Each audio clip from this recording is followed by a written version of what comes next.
brasileira prevê 6 tipos de prisão: temporária, preventiva, em flagrante, prisão para execução de pena, prisão preventiva para fins de extradição e a prisão civil, que é o meio utilizado para forçar o devedor a pagar uma dívida.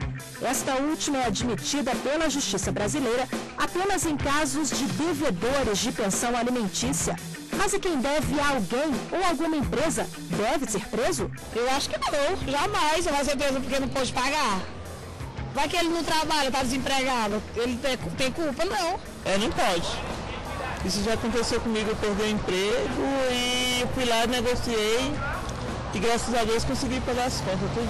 Eu acho que quem deveria ser preso eram os corruptos que andam fazendo coisa errada aí. E aquelas pessoas que compram carro, se apertam financeiramente, por exemplo, e deixam de pagar as parcelas. O camarada pagou 10 prestações, não deu conta de pagar, se toma o bem, que está alienado, e o que ficou vai te discutir, mas não é, eu creio que não é o caso assim, de prendê-lo. Acontece alguns imprevistos na vida, a pessoa compra, naquele momento ela tem condições, mas ela vai vendo que não tem como pagar, fazer alguma forma de negociação. Quem deve não está cometendo crime, né? É claro que deve ser pautado o seguinte: deve ser feita uma avaliação, que a maioria não faz, anteriormente ao compromisso. Eu acho que isso tem que ser feito. Isso tem que pesar na consciência de cada brasileiro. Agora, você já reparou como é fácil comprar um carro hoje? As formas de pagamento são atrativas e as parcelas a perder de vista. Quem não tem o dinheiro na mão pode fazer um empréstimo. Na alienação fiduciária, por exemplo, popularmente conhecida como CDC, o veículo pertence ao banco ou à financeira e só passa a ser do consumidor quando todas as parcelas forem pagas.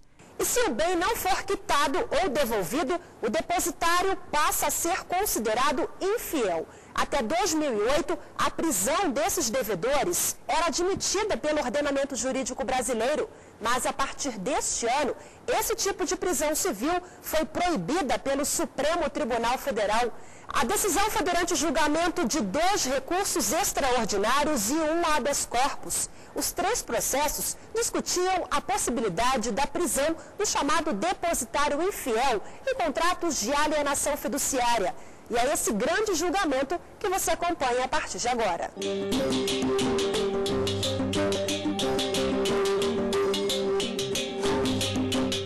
Até a decisão do Supremo em 2008, em caso de inadimplência, o credor podia entrar na justiça e pedir a busca e apreensão do bem. O devedor era obrigado a pagar ou devolver o carro, por exemplo, para não ser preso. Hoje, ainda que a pessoa não devolva o bem, não poderá ir para a cadeia por isso. É impossível que alguém, no século XXI, pague com a própria liberdade por uma questão comercial, por uma questão de dívida, ainda que exista a ideia da defesa do patrimônio, a defesa do mercado e outros interesses muito interessantes do mercado, importantes do mercado, em relação à necessidade de se obrigar que a pessoa que deva, de alguma forma, pague. Ao proibir qualquer tipo de prisão civil por dívida, salvo a de devedores de pensão alimentícia, o Supremo se baseou na Convenção Americana de Direitos Humanos, também conhecida como Pacto de São José da Costa Rica, um tratado internacional de direitos humanos, do qual o Brasil é signatário desde 1992. É um desses debates emblemáticos da relação da sociedade com o seu poder judiciário, é algo que não diz respeito apenas a uma teoria, a uma tese jurídica discutida na academia, é algo que diz respeito à realidade das pessoas. Pela decisão do STF, o Pacto de São José da Costa Rica, assim como outros tratados internacionais de direitos humanos, não estão elevados à categoria de emendas constitucionais, mas são normas supralegais, ou seja, os tratados estão abaixo do texto constitucional, mas acima das demais leis, no patamar intermediário, que coloca as leis internacionais acima do Código de Processo Civil brasileiro, o responsável em regulamentar a prisão civil do depositário infiel. O artigo 5º, inciso 67 da Constituição, autoriza, mas não obriga a prisão do depositário infiel. Esse dispositivo não consigna prenda-se o depositário infiel. Trata-se, como evidente, a partir dessas reflexões, de uma norma pendente de regulamentação que deve estabelecer não apenas o rito, como também a duração da segregação física do depositário infiel. No caso prático, nós tínhamos ali um conflito entre um artigo do Pacto de São José da Costa Rica e o inciso do artigo 5º da Constituição. Tradicionalmente, esse debate não existiria, porque havia a ideia da supremacia da Constituição, a constitucionalidade das leis, um dogma que se aprendia nos primeiros dias da formação jurídica. Mas o mundo mudou, nós evoluímos e passamos a estar à altura dos grandes desafios internacionais. O impasse começou porque a Emenda 45, conhecida como Reforma do Judiciário, aprovada em 2004, alterou o artigo 5º da Constituição Federal. Ela incorporou um parágrafo ao artigo 5º, porém, apenas em relação a questões de tratados de direitos humanos, dando a esses tratados a hierarquia constitucional, equiparando esses tratados às normas constitucionais brasileiras. Mas os tratados ratificados antes da reforma do Judiciário, como é o caso do Pacto de São José da Costa Rica, que é de 1969. Essa foi uma das grandes discussões no plenário do Supremo. A pergunta é: em qual patamar da pirâmide está a norma constitucional, em qual patamar da pirâmide está o tratado? Os processos sobre a prisão civil por dívida do depositário infiel foram julgados pelo plenário do Supremo no final de 2008, mas eles já tramitavam na Corte há pelo menos 6 anos. Os 3 foram julgados em conjunto pela similaridade de temas. Os 2 recursos extraordinários eram processos contra clientes dos bancos Itaú e Bradesco. As instituições pediam a prisão civil dos devedores que tinham contrato de alienação fiduciária e estavam com as parcelas atrasadas. Eles já tinham tido o mesmo pedido de prisão negado em outras instâncias do Poder Judiciário. O mesmo tema também estava em discussão no plenário do Supremo por causa de um habeas corpus em favor de Alberto de Ribamar Costa. Ele questionava uma decisão do Superior Tribunal de Justiça que manteve a prisão civil dele. Durante o julgamento dos processos, em toda a discussão sobre esse assunto no Supremo, prevaleceu o entendimento de que o direito à liberdade é um direito fundamental priorizado pela Constituição de 88 e que a privação desse direito só pode ocorrer em casos excepcionais. Assim, crimes contra a pessoa, né? Estelionato, quem mata. Crimes pesados, não é só ser preso, é preso e ficar lá, cumprir a pena toda. As pessoas que estão mais em cima vivem dando calote no governo, fazendo corrupção e não acontece nada, o cidadão trabalhador esse aqui não.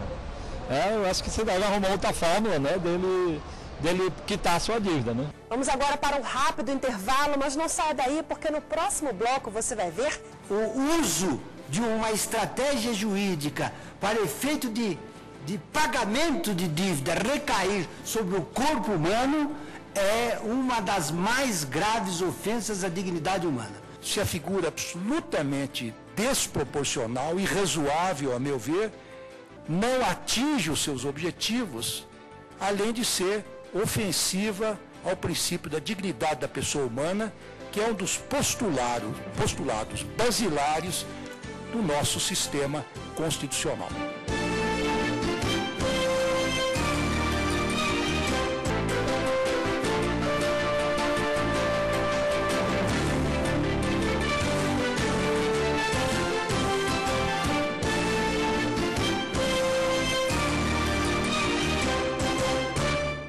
Voltamos a apresentar o programa Grandes Julgamentos do STF, que hoje é sobre a decisão que proibiu a prisão civil por dívida do depositário infiel.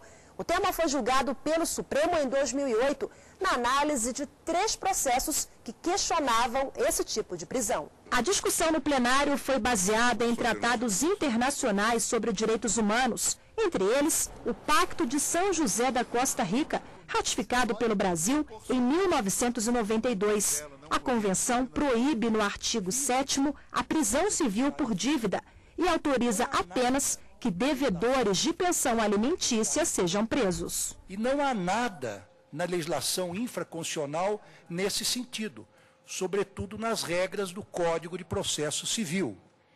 E ainda que houvesse o Pacto de São José da Costa Rica, que proíbe a prisão civil por dívidas, ela derrogou eventuais, ou ele, este pacto, derrogou eventuais normas infraconstitucionais neste sentido. Ademais, a prisão, que é sempre a última ratio do Estado, ela, neste caso, se afigura absolutamente desproporcional, irrazoável, a meu ver, não atinge os seus objetivos, além de ser ofensiva ao princípio da dignidade da pessoa humana, que é um dos postulados basilares do nosso sistema constitucional. O ministro Menezes Direito, que faleceu em setembro de 2009, defendeu a prisão do depositário infiel. A disciplina constitucional está posta no artigo 5º, inciso 67. Observe-se, basicamente, que o constituinte originário não impôs a prisão civil do depositário infiel. Muito pelo contrário, estabeleceu como regra geral a impossibilidade de toda e qualquer constrição à liberdade decorrente de dívida de natureza civil. O que se extrai do dispositivo constitucional é simplesmente uma autorização para que, em caráter excepcional e nos termos da legislação infraconstitucional, que estabeleça requisitos, prazo de duração e rito, venha a ser decretada a prisão civil por dívida, tanto a do devedor de alimentos como a do depositário infiel. A princípio, no julgamento, o mais importante era decidir sobre a legalidade da prisão do depositário infiel. Mas, durante os debates, praticamente todos os ministros entenderam que esse tipo de prisão não deveria ser mais admitido. Até aí tudo bem. Só que depois disso, o grande impasse do julgamento passou a ser como, no ordenamento jurídico brasileiro, a Corte daria validade aos tratados internacionais sobre esse assunto, já que a Constituição Federal de 88 autorizava a prisão do depositário infiel. A temática dos direitos humanos, por dizer respeito aos direitos fundamentais que têm primazia na Constituição, são sempre ipso facto materialmente constitucionais.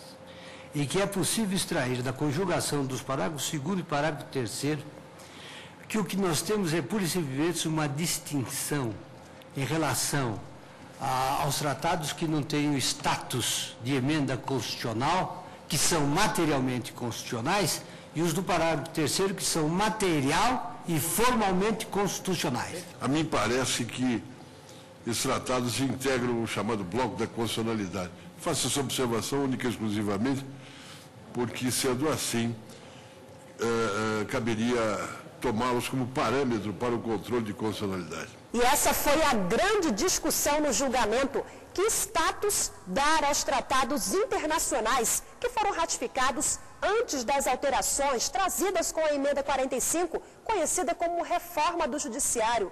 Isso porque, de acordo com a norma aprovada em 2004, os tratados sobre direitos humanos terão valor de norma constitucional, mas desde que passem pelo mesmo processo de aprovação das emendas constitucionais no Congresso. Diante de seu caráter especial em relação aos demais atos normativos internacionais, também seriam dotados de um atributo de supralegalidade. Em outros termos, os tratados sobre direitos humanos não poderiam afrontar a supremacia da Constituição, mas teriam um lugar especial reservado no ordenamento jurídico. Equipará-los à legislação ordinária seria subestimar o seu valor especial no contexto do sistema de proteção dos direitos da pessoa humana. Os ministros Celso de Mello e César Peluso e os ministros atualmente aposentados Eros Grau e Ellen Grace defenderam a atribuição de força constitucional aos tratados, mas a tese deles não foi aprovada pela maioria. Entendo que a exata aplicação do parágrafo 2º do artigo 5º garante que esses tratados, no caso específico o Pacto de São José da Costa Rica, tenham efetivamente reconhecido a sua dignidade constitucional, ou seja, a sua integração naquilo que o ministro Celso bem salienta e denomina de bloco de constitucionalidade. São direitos que, além dos que estão expressamente previstos na Constituição, integram-se a ela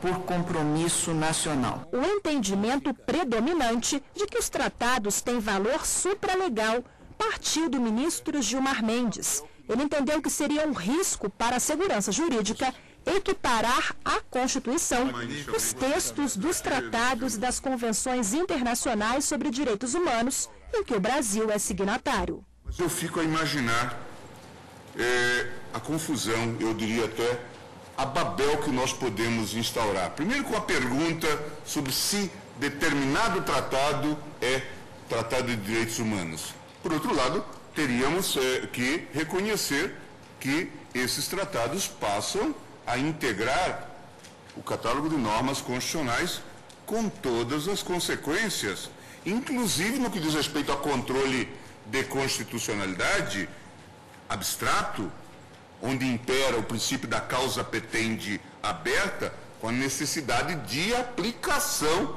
dessas normas sempre que houver essa necessidade. Ao término, presidente, de um ano judiciário, é elogiável o ânimo dos integrantes do Supremo na discussão da matéria. Mas, muito embora estejamos no Planalto, devemos ficar na planície. E, diria, sufragando até uma mensagem bíblica, que cada dificuldade deve ser enfrentada em seu dia.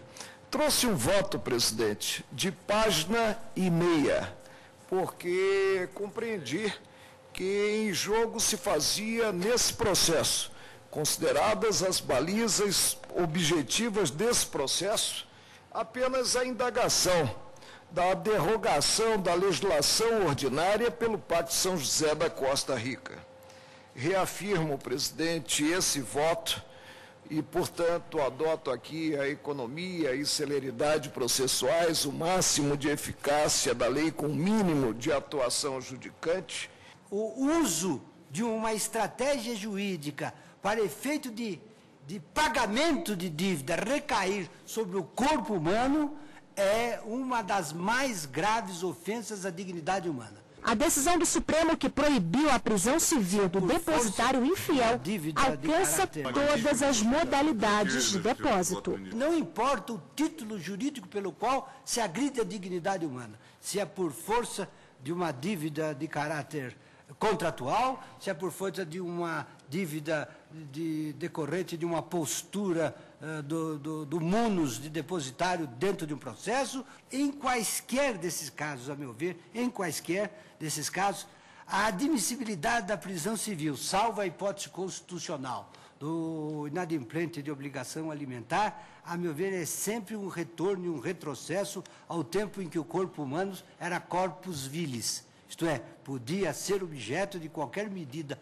do Estado para constranger o devedor a saldar sua dívida. Isso me parece absolutamente incompatível hoje com a concepção, qualquer que ela seja, que se tenha da dignidade da pessoa humana. É justamente uma decisão sábia, moderna, atual, que coloca o Brasil em boa posição internacional, de inserção internacional, estabelecendo o caráter constitucional dos tratados, no caso específico dos tratados de direitos humanos. Vamos agora para um rápido intervalo, mas não saia daí, porque no próximo bloco você vai ver que com essa decisão o Supremo teve que revogar uma súmula do tribunal que autorizava a prisão do depositário infiel. Os detalhes em instantes.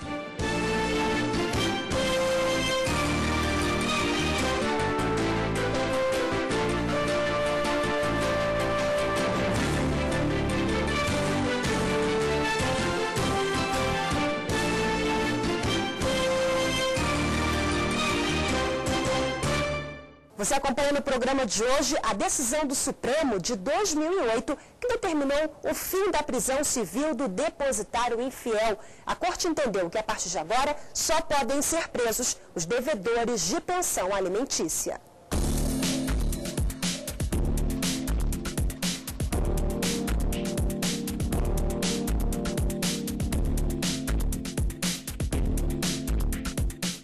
Isso é muito bom para o povo brasileiro porque já é menos uma preocupação a menos. Realmente é interessante isso aí.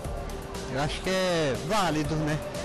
A pessoa que está endividada, às vezes não paga o empresário porque eles não dão condições de renegociar a dívida.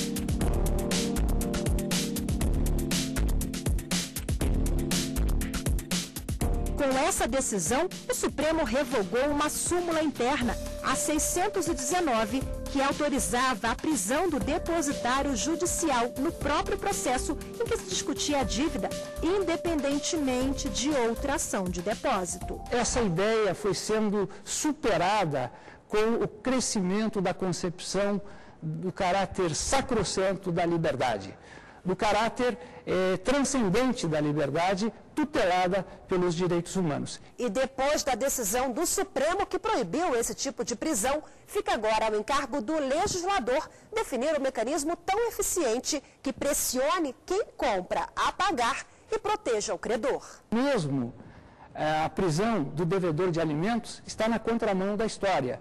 E se nós observarmos a leitura dos mais atualizados doutrinadores e mesmo dos julgadores, nós sabemos que há muita crítica em relação ao fato de se obrigar uma pessoa a pagar alimento, tirando dela a liberdade. Talvez a liberdade seja o grande instrumento, a grande forma pela qual a pessoa pode produzir riqueza e prover aqueles alimentos que são devidos. Não se assuste se em algum tempo nós estivermos aqui discutindo a abolição da prisão do devedor de alimentos, porque é algo, como eu disse, que está na contramão da história. Afinal de contas, dívida você paga com trabalho, né? E automaticamente, após você trabalhar, você vai ter aquele salário para você honrar seu compromisso. O programa Grandes Julgamentos do STF sobre a prisão civil por dívida termina agora. Mas não perca no próximo programa mais uma grande decisão do Supremo. Até lá!